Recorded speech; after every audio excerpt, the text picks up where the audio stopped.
I see it even with myself. I told Nano the other day, I'm like, Baba, other kids can get away with murder, quote unquote, around me, but you can't.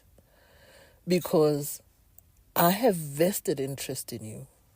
How you turn out, I care the kind of person you are. I'm not invested in other people's children like that. Like, that child could throw an unnecessary tantrum and I won't even go, no. But when you do it, I'm going to have to correct you purely because I care about you. I'm invested in you. And so that's the concept of disciplining those whom you love, right? Because if you didn't have a vested interest in somebody's child, you're not going to do anything for them. You're not going to assist in their discipline, right? And also the idea that discipline is as much painful to the Lord as it is for us. I mean, God doesn't want to see his children falling by the wayside. When I discipline my child, it's like, sure, it's painful to me, right?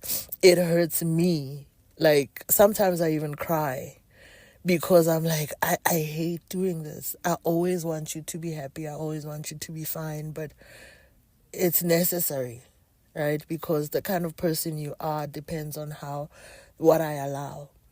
And I remember, and also the way it shaped my understanding of my relationship with God. My friend once said to me, Mem, we don't discipline children for being children.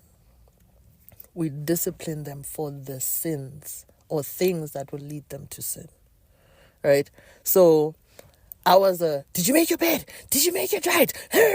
Kind of a mom. Now I'm just like, hey, God is not going to sit there and ask this child, did he make his bed when he gets to heaven, right?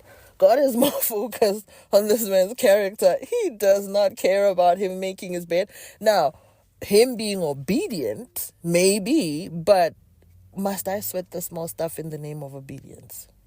And so what's the difference between him and me? The difference is that I am being parented by a very patient father.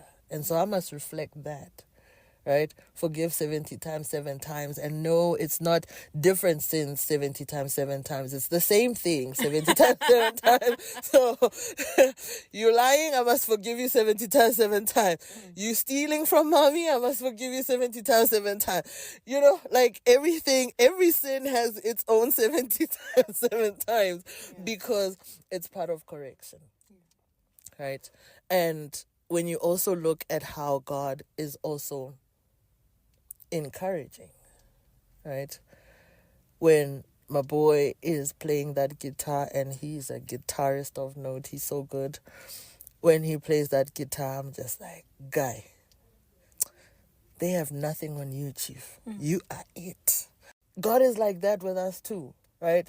He gives us these gifts and these talents, and when we send them back to him and like, Lord, I'm teaching these kids for your glory, I believe it pleases him. Right, Lord, I'm singing this hymn for your glory. It pleases him. So my view of God is changing every day. And it's changing because God is revealing himself in how I parent, and the things that I do. Like, even I can see, I'm like, I'm a different person to, the person I was 2 years ago, the person I was last year. I was one of those mamas that scream and shout and da-da-da.